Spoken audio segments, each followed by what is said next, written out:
They told us it was just a warm-up drill. 10 Navy SEALs against 1 woman.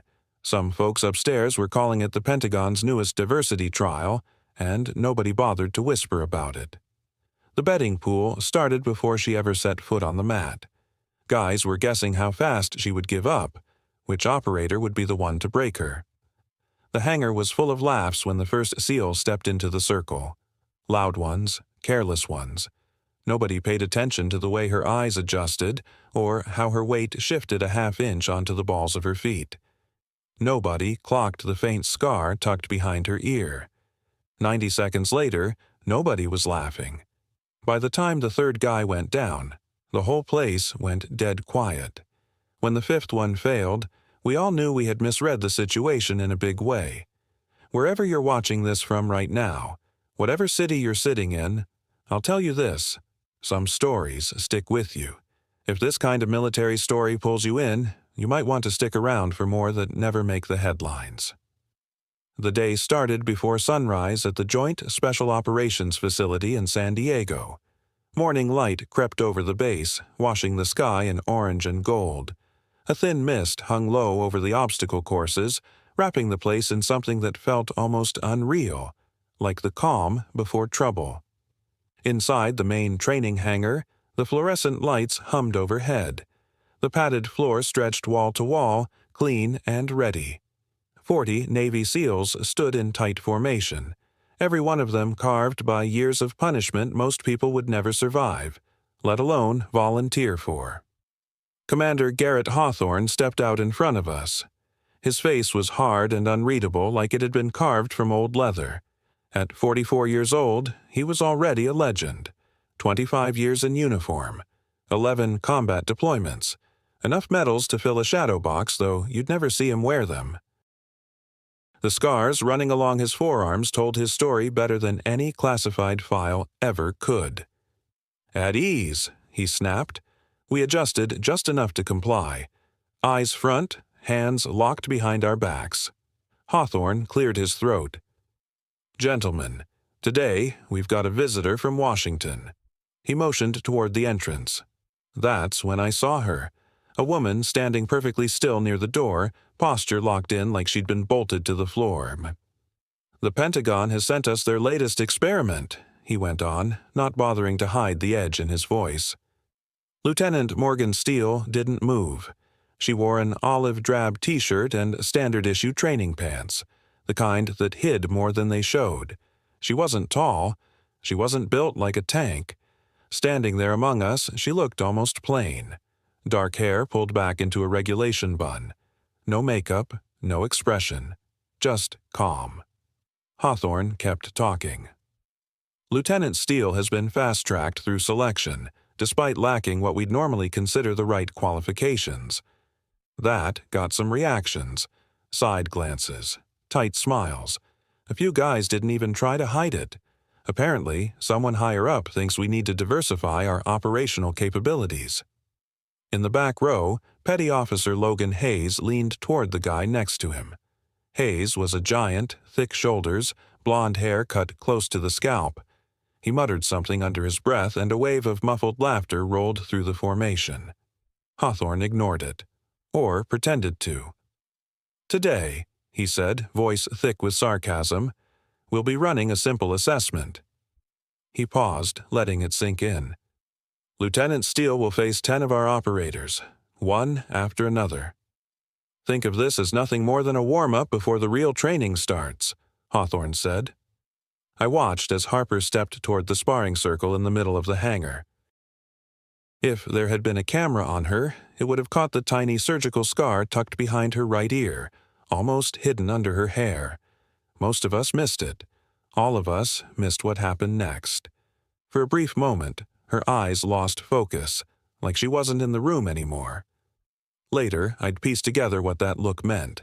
Sterile white walls, cold medical equipment, harsh lights overhead, her own eyes opening while voices rattled off scientific terms she probably hadn't been meant to hear.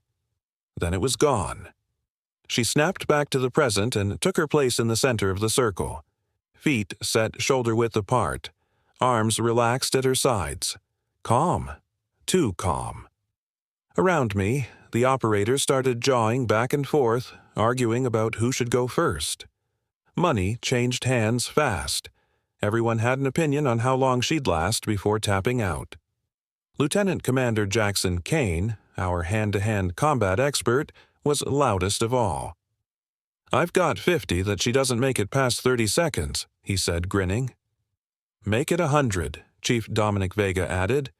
"Another 100 says she's crying before round 3, someone else chimed in.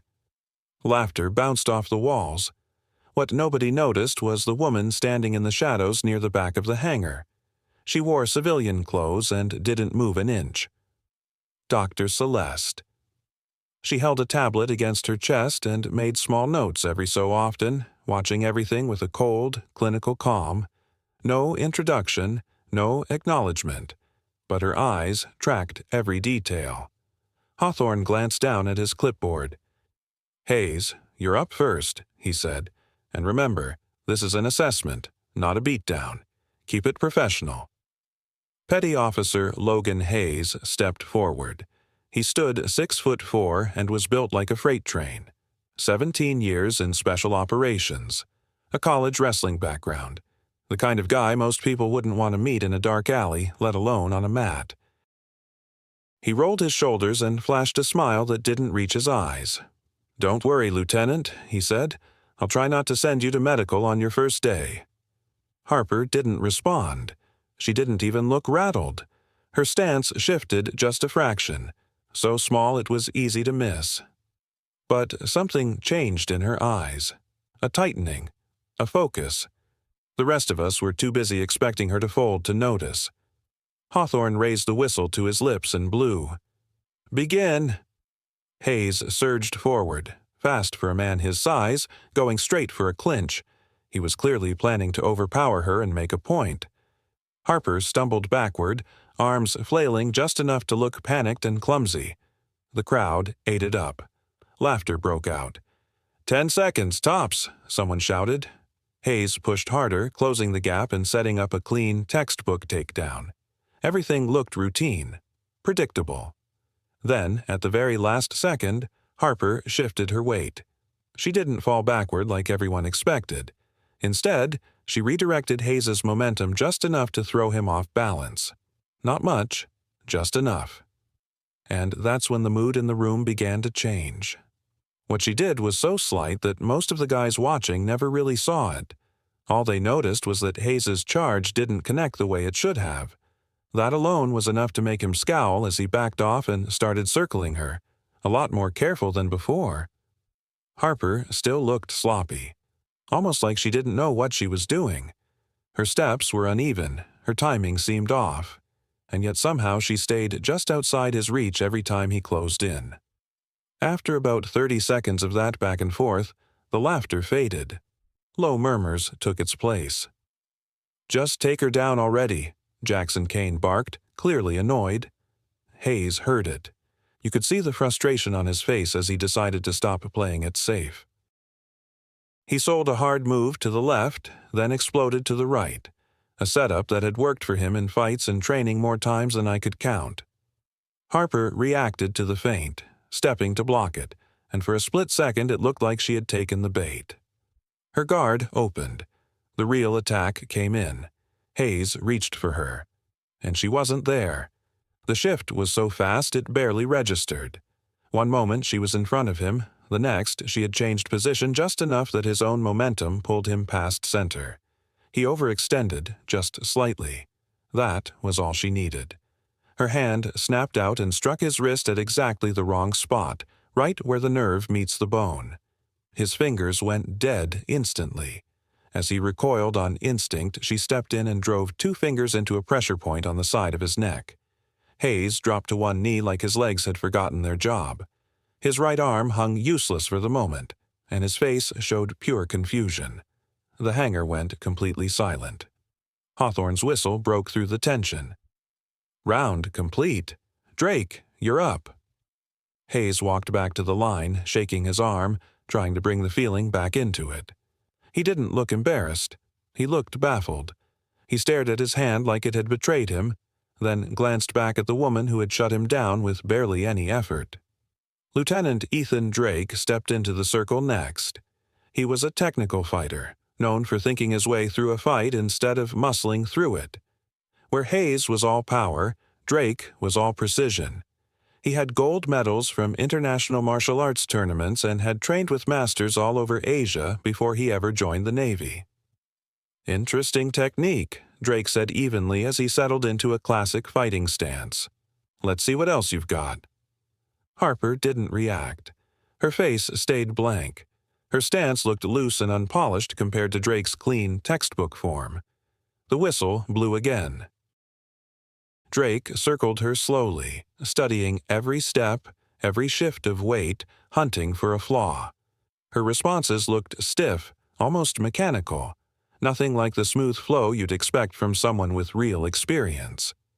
He tested her with a series of light strikes. She blocked a few, dodged others in a clumsy way, and one blow glanced off her shoulder. That earned a fresh wave of quiet snickers from the men watching. Most of them thought they were seeing the beginning of the end. "This is what they're sending us now," someone muttered from the line. A few guys chuckled, but Drake didn't. He wasn't smiling at all. Something about the exchange bothered him, even if he couldn't put his finger on it. The pieces weren't lining up the way they should have. He picked up the pace, layering his attacks, mixing angles and timing.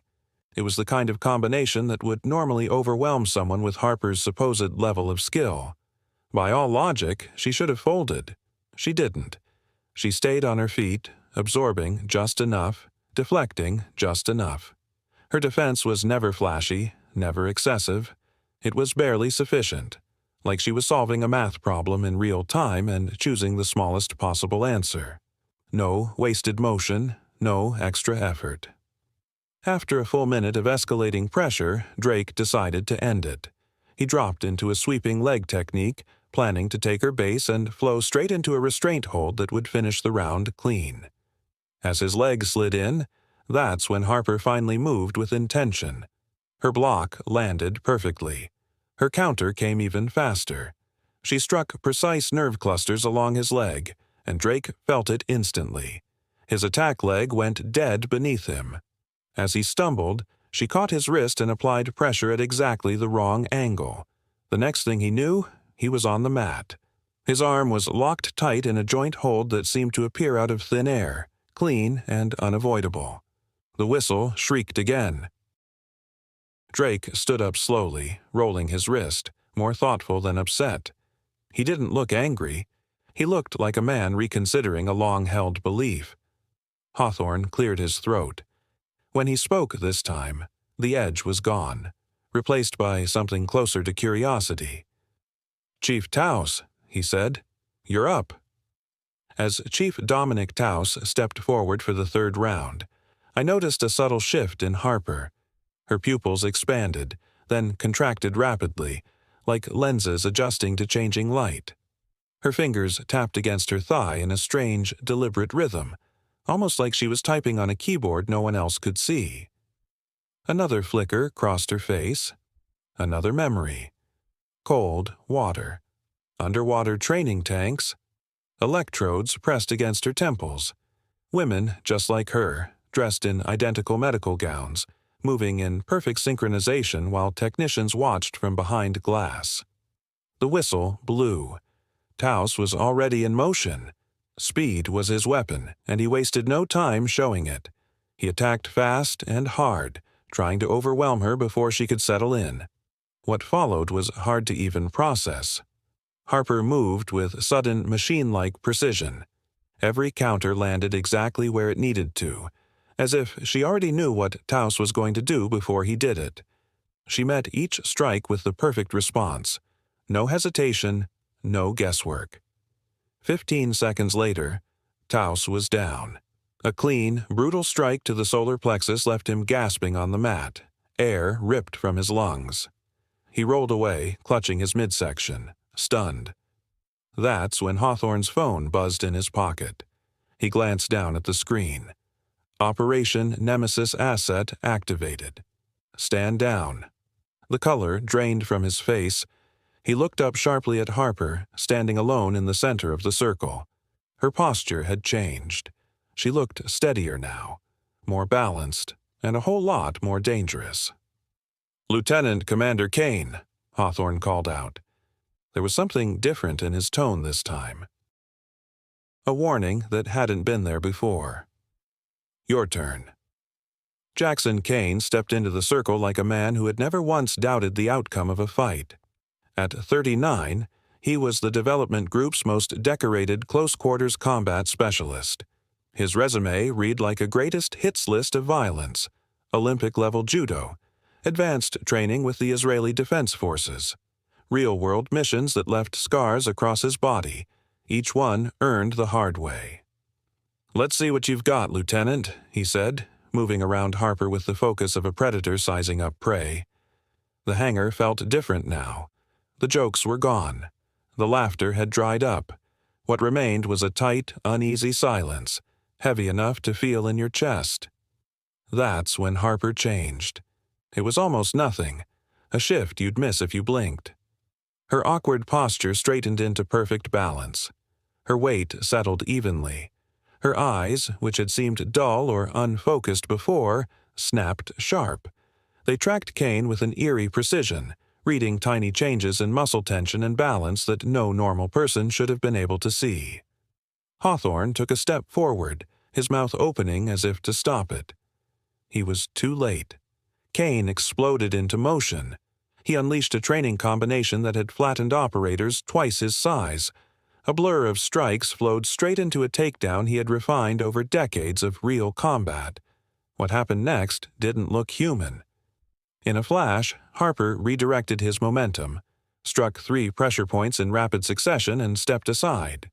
Kane hit the mat hard, his body betraying him as his nervous system short-circuited. Silence swallowed the hangar. 40 elite warriors stood frozen, staring.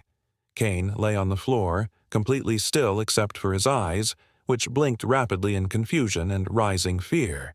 He tried to push himself up. Nothing responded. His limbs might as well have belonged to someone else. Then Harper spoke. "Next," she said calmly, her voice steady and controlled, completely at odds with what we had just seen. Hawthorne glanced down at his phone, then back at her. I could see it on his face. He was torn between protocol and the reality unfolding in front of him. Before he could make the call, 2 operators stepped forward at the same time. They didn't say a word. They didn't need to. Senior Chief Petty Officer Miles Mercer and Lieutenant Junior Grade Nolan Price entered the circle together, instinct taking over where orders hadn't caught up yet. They split wide, moving to opposite sides of Harper in a classic pincer maneuver, designed to divide her focus and overwhelm her from 2 angles at once. Both men were seasoned fighters, the kind shaped by multiple tours in places most people only hear about on the news. "Begin," Hawthorne said, his voice tight, stretched thin with tension. Mercer and Price moved at the same time, their timing flawless after years of training side by side. It was the kind of coordinated attack no single opponent should have been able to handle. Harper did more than handle it. She moved with a smooth, flowing precision that didn't match anything we'd seen from her before. Where her actions had once looked stiff and mechanical, they now poured together like water, one motion bleeding cleanly into the next. It was like she was operating on a different clock than the rest of us. She slipped through Mercer's reaching arms, turned Price's forward drive directly into Mercer's path, and unleashed a series of strikes so fast my eyes couldn't track them. 3 seconds later, both men hit the mat, awake, breathing, completely done. "What in the hell?" someone whispered from the line, trailing off before finishing the thought. The remaining SEALs locked eyes. No words were needed. 3 more stepped forward together, spreading out to form a triangle around Harper. They attacked as one. Numbers like that should have overwhelmed anyone. Strength, speed, angles, all stacked in their favor. It didn't matter. Harper tore through them with cold efficiency. There was nothing hidden about it now. Her speed and accuracy were openly beyond human limits.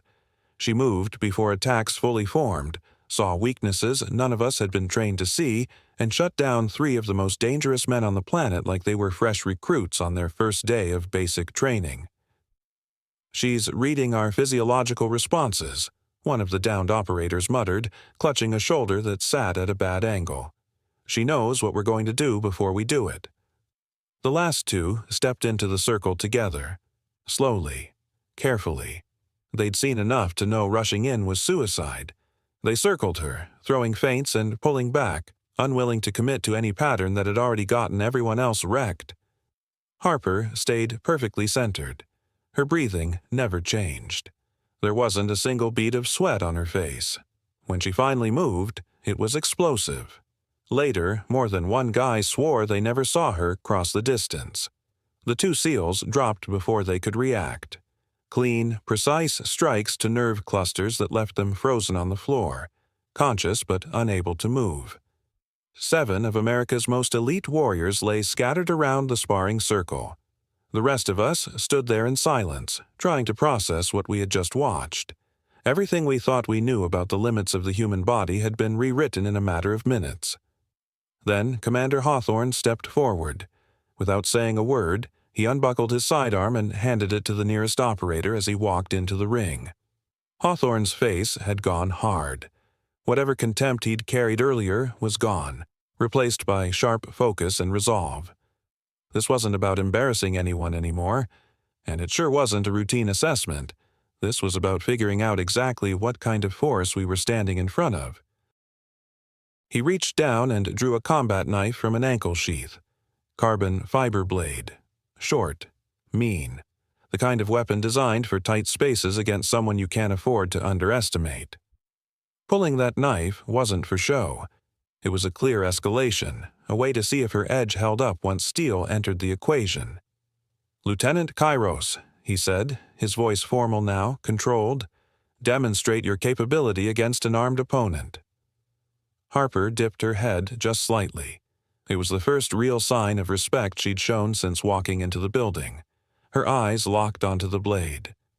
I watched her pupils tighten and widen in quick succession, like she was running calculations the rest of us couldn't even imagine.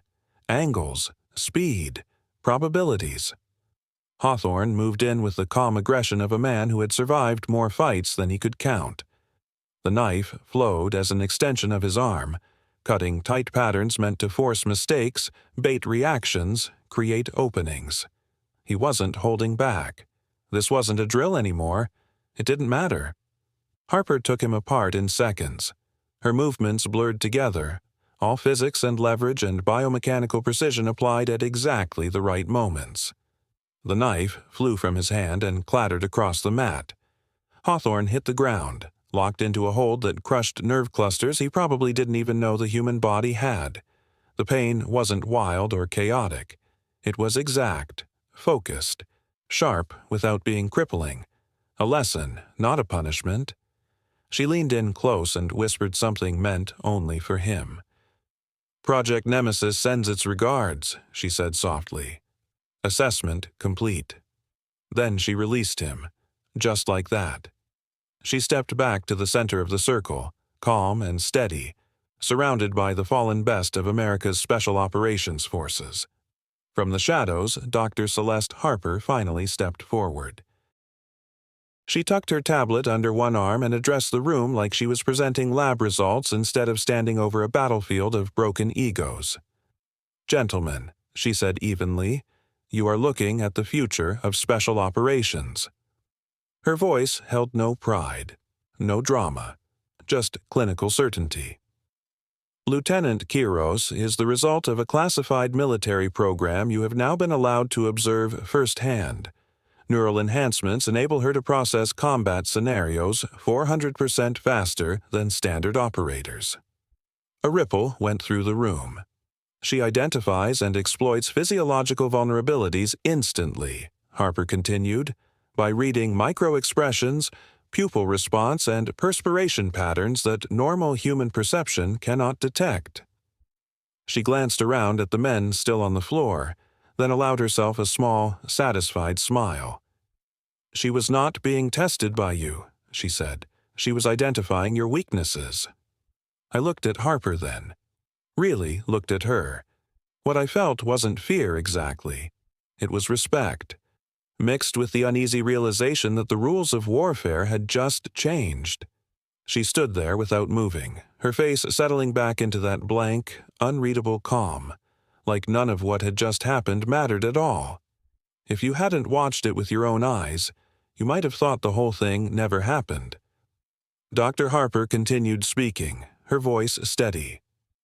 Project Nemesis focuses on developing enhanced female operators for missions where male personnel cannot effectively operate, she said. In many regions, cultural barriers prevent men from entering certain spaces or interacting with female populations. Those areas have long been intelligence dead zones. She gestured lightly toward Harper. Lieutenant Kyros and others like her can move freely in those environments, while possessing combat capabilities that exceed your own. A medic dropped to one knee beside Kane. His fingers twitched as feeling slowly returned, the first signs of motor control coming back online. Around the hangar, other operators helped their teammates sit up, checking pupils, testing grip strength, making sure nobody had taken lasting damage.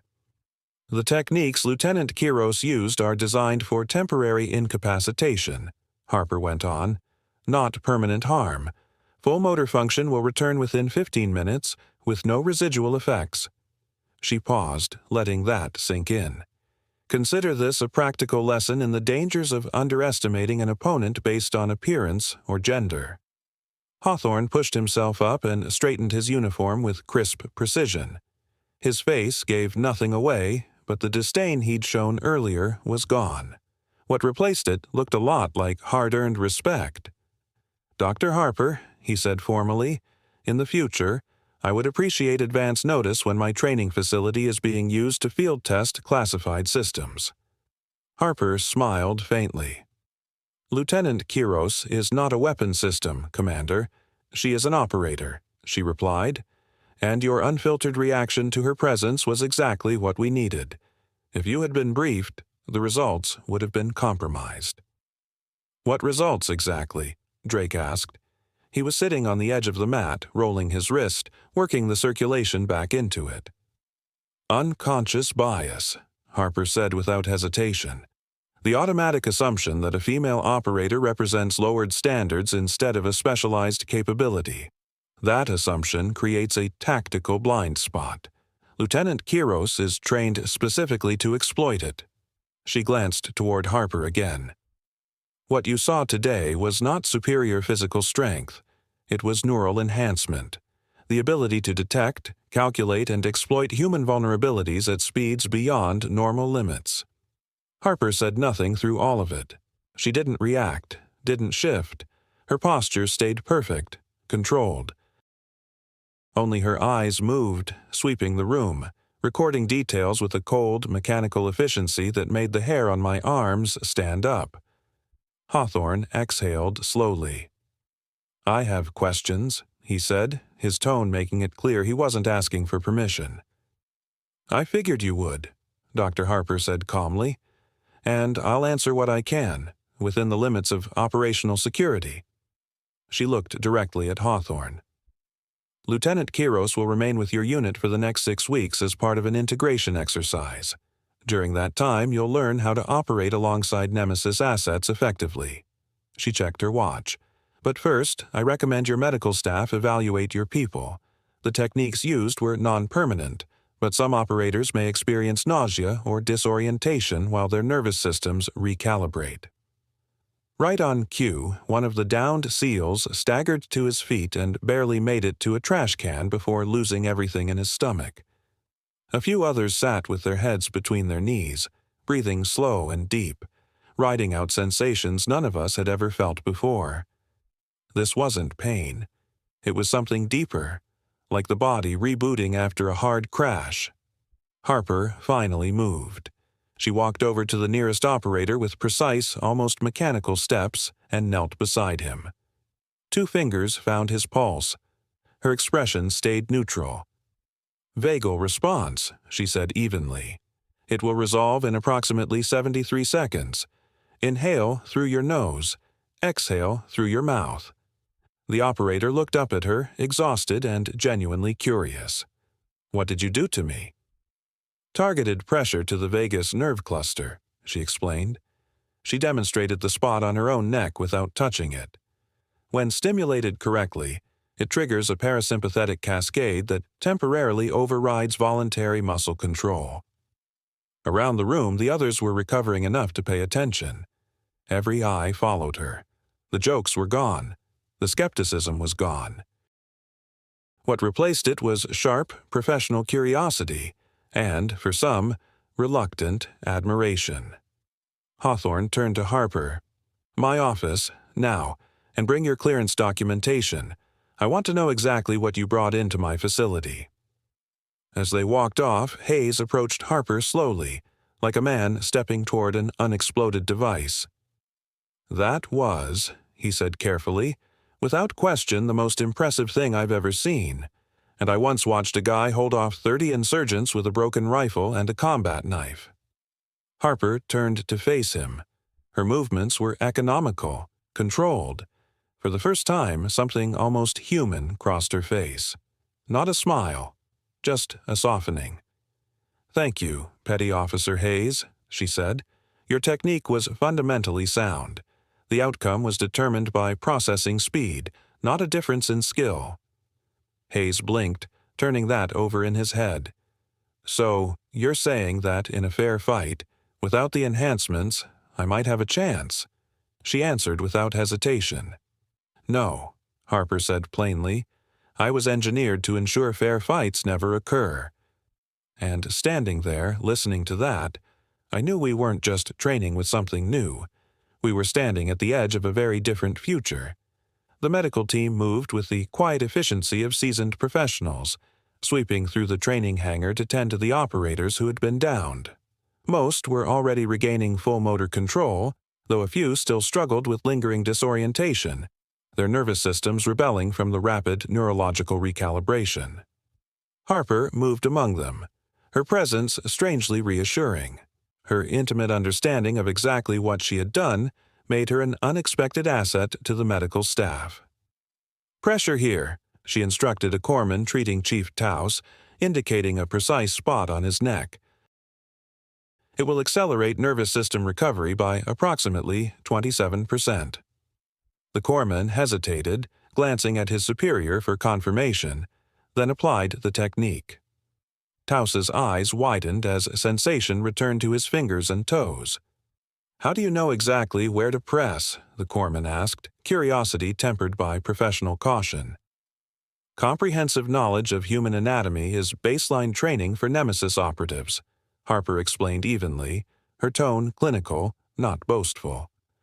"We are required to memorize the location and function of 347 distinct nerve clusters, along with the methods to stimulate or suppress each one." From across the room, Commander Hawthorne emerged from his office, flanked by Dr. Harper. His expression had softened, a mixture of concern, reluctant acceptance, and lingering disbelief. He scanned the hangar, noting the gradual recovery of his team and the unexpected role Harper had played in facilitating it.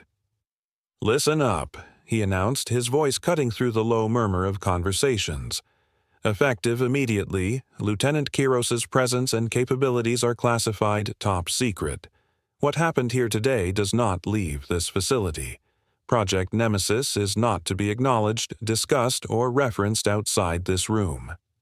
The operators nodded, understanding instantly. Secrecy was a part of their DNA. "For the next 6 weeks, Lieutenant Kyros will integrate with our unit for joint training exercises. You will treat her with the same professional respect you would any fellow operator. Dr. Harper will remain on site as a technical advisor and medical liaison." He paused, scanning the room, daring anyone to speak. "Questions?" Drake raised his hand. "Sir, are there others like Lieutenant Kyros?" All eyes turned to Harper. She measured her response carefully before speaking. "Project Nemesis currently has 15 active operatives, each with varying enhancement profiles. Lieutenant Kyros represents our standard combat configuration." Kane let out a disbelieving laugh. "Standard? There's nothing standard about what we just witnessed." Harper tilted her head slightly. By standard, I mean her enhancements are focused primarily on combat applications. Nothing less, nothing more. The room went quiet again, the weight of that statement settling over every operator present. Harper's voice remained steady, her words precise. Other Nemesis operatives have enhancements optimized for specific mission requirements. Some are trained for advanced linguistic processing, others for accelerated memory reconstruction, and some possess heightened cognitive functions for intelligence analysis. Hayes, now fully recovered and visibly curious, stepped forward. With respect, ma'am, what exactly are these enhancements? Are we talking mechanical implants, genetic modification, or what? Harper glanced at Harper, who gave a barely perceptible nod. A combination, Harper explained. Neural mesh integration at key junctions in the peripheral nervous system, biochemical adjustments to improve neurotransmitter efficiency, and targeted genetic modifications to regions of the brain responsible for sensory processing and motor response. Even with the technical explanation, the sheer unnaturalness of what they had witnessed still hung over the room. Operators exchanged uneasy looks, as if the impossible they'd seen moments ago was suddenly given a rational framework, and it made it more unsettling, not less. "Does it hurt?" a young SEAL asked, pointing to his head, referring to the neural enhancements. For the first time, a shadow passed over Harper's face, the first real glimpse of emotion many of them had seen. "Constantly," she admitted, her voice measured. "But you get used to it. The neural interface produces what your medical professionals would classify as chronic pain. We are trained to compartmentalize it and function regardless." "What else did they modify?" another operator asked. "Everything," she said simply. "Memory implantation, pain suppression, accelerated healing, enhanced visual processing. We can never have normal lives again." "That was part of the agreement," Harper added quietly. A hush fell over the hangar as the operators absorbed the reality of her words. The physical enhancements were one thing. The mental and emotional cost was another entirely. "Agreement?" Hawthorne's voice cut sharply through the silence. "You volunteered for this?" Harper met his gaze directly, unwavering. "All Nemesis operatives are volunteers, Commander. Program protocols require informed consent. We were fully briefed on the capabilities we would gain, and the sacrifices required." "What kind of sacrifices?" Hayes asked, his earlier fatigue replaced by genuine concern.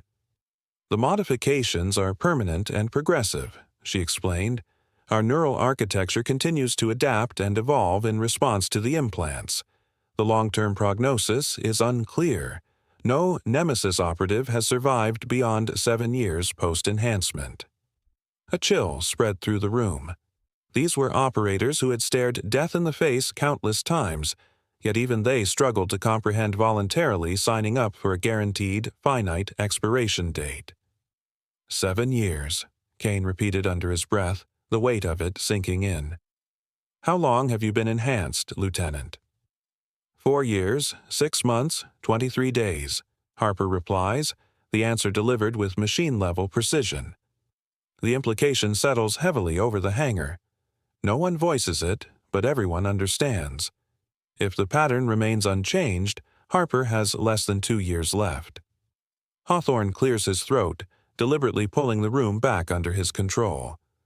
"Lieutenant Kyros is here to contribute her expertise and help us develop joint operational capabilities. I expect every one of you to set aside assumptions and approach this training with the professionalism this unit is known for." He turns toward her. "Lieutenant, why don't you start by outlining the tactical applications of your enhancements in a combat environment?" Something shifts in Harper then. A subtle recalibration. The clinical distance fades, replaced by focused engagement. She steps into the center of the training area with effortless, controlled movement. "The primary advantage of a Nemesis operative," she begins, "is accelerated combat cognition. Where a standard operator may register 3 or 4 threats in a given space, I can simultaneously identify, track, and prioritize up to 27 distinct threat vectors. She gestures toward Hayes and Drake. Petty Officer, Lieutenant, if you'll assist with the demonstration. They step forward, their movements cautious but curious, professionalism outweighing lingering unease. Attack from any angle. Harper instructs calmly, use any technique. I'll demonstrate threat assessment and neutralization protocols. What follows reshapes the atmosphere in the hangar. Suspicion gives way to focused respect as Harper dissects combat in real time, narrating her decisions as she moves. She explains how each enhancement translates into action, how perception, timing, and biomechanics converge into decisive advantage. She demonstrates strikes that exploit precise physiological vulnerabilities with surgical accuracy, then immediately follows by teaching counters, methods that could be used against opponents with similar enhancements. Minutes stretch into hours as the demonstration evolves into an unplanned masterclass in advanced combat doctrine. These elite operators, veterans of countless engagements, find themselves in the unfamiliar role of students, absorbing techniques that challenge their understanding of what human performance can be. The core limitation of your current hand-to-hand training, Harper explains as she adjusts Taurus's stance, is that it assumes roughly equal processing speeds between combatants. Against an opponent with enhanced neural architecture, that assumption becomes a critical vulnerability. She adjusts Taurus's arm slightly, her movements precise. This modification reduces your telegraphing by approximately 65%, she explains. It makes your movements far less predictable and harder to counter. Taurus tests the adjusted stance, furrowing his brow in concentration. Feels more efficient, he admits. Less wasted energy. By late afternoon, the initial shock and fatigue have been replaced by sharp, professional focus. Operators break into small groups, drilling the modified techniques under Harper's watchful eye. Occasionally, Dr. Harper steps in to provide technical context, explaining the underlying neurological principles behind the maneuvers, but mostly she stays on the periphery, jotting detailed notes into her tablet. Commander Hawthorne watches the scene with measured approval. Regardless of his personal misgivings about Project Nemesis or the ethical questions it raises, he cannot deny the tactical advantage Harper brings to the unit. As the session winds down, Hawthorne calls out, "That's enough for today. Standard physical training at 0600 tomorrow, followed by joint tactical simulations with Lieutenant Kyros at 0900. The operators begin dispersing toward the showers, towels draped over shoulders, the chatter lighter but respectful. Hayes approaches Harper, who is standing alone, focused on data displayed on a specialized tablet. "Lieutenant," he begins, holding an ice pack to his jaw where an earlier demonstration had connected with slightly more force than intended. "I owe you an apology. We all do." For the first time, Harper's expression softens, subtle but noticeable. "Your techniques were sound, Petty Officer," she says. "It's not a fair comparison." "Fair or not," Hayes admits, "I judged you before I knew what you were capable of. That was unprofessional." Harper studies him briefly, her enhanced perception reading the micro-expressions that betray his sincerity. "Apology accepted," she replies simply. Her response is calm, measured, exactly as anticipated by her assessment protocols. "So, this whole thing," Hayes continues cautiously, "the Pentagon sending you here without warning, the sparring matches, the whole setup, it was a test. A multi-phase evaluation," Harper corrects him. "We needed to observe how traditional special operations units would respond to Nemesis operatives in simulated battlefield conditions. Initial hostility, followed by integration, is the optimal outcome." "And if we hadn't come around?" Hayes asks, curiosity edged with a hint of unease. A flicker of something cold passes through her eyes. "Contingency protocols existed." She does not elaborate further, and Hayes does not press. Instead, he shifts the topic. Some of us are heading to Benny's tonight. It's a tradition after training. You're welcome to join, if socialization is permitted." The invitation clearly catches Harper off guard. For a brief moment, the flawless mechanical precision that usually governs her responses falters, revealing a hint of something distinctly human underneath. I do not have any explicit restrictions against socialization," she says, the slight pause making her seem more approachable than ever. "Though I should warn you, my biochemical modifications include filtration systems that render alcohol consumption ineffective." Hayes laughs, a wide grin spreading across his face. "Perfect. We need a designated driver anyway." 6 months later, the Dev Group training facility is alive with a different kind of energy. In the same hangar where Harper first showcased her abilities, an integrated team of SEALs and Nemesis operatives run final preparations for their first joint deployment. Harper, now wearing the insignia of a Joint Special Operations Team leader, moves efficiently through a holographic tactical overlay with Hayes, Drake, and 2 female operatives known only by their code names, Artemis and Athena. "Extraction Point Alpha has been compromised," she informs them, updating the display with new intelligence. "We will proceed to Gamma instead, using this route to avoid recently identified surveillance systems." The team absorbs the information without a word. Months of integrated training have molded them into a seamless unit, one that transcends differences in origin and capabilities. Every operator moves with an intuitive understanding of the others, their coordination bordering on instinct.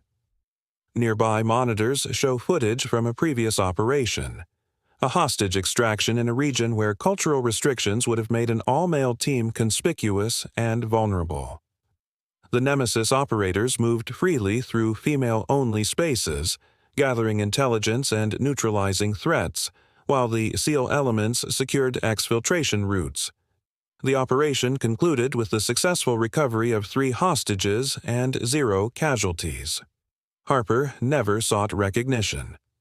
Hayes's voice narrates over the restricted training documentary, calm but reverent. None of them did.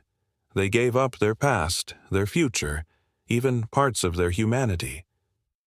The words hang in the air, a sober acknowledgement of the sacrifices that made this seamless integration possible.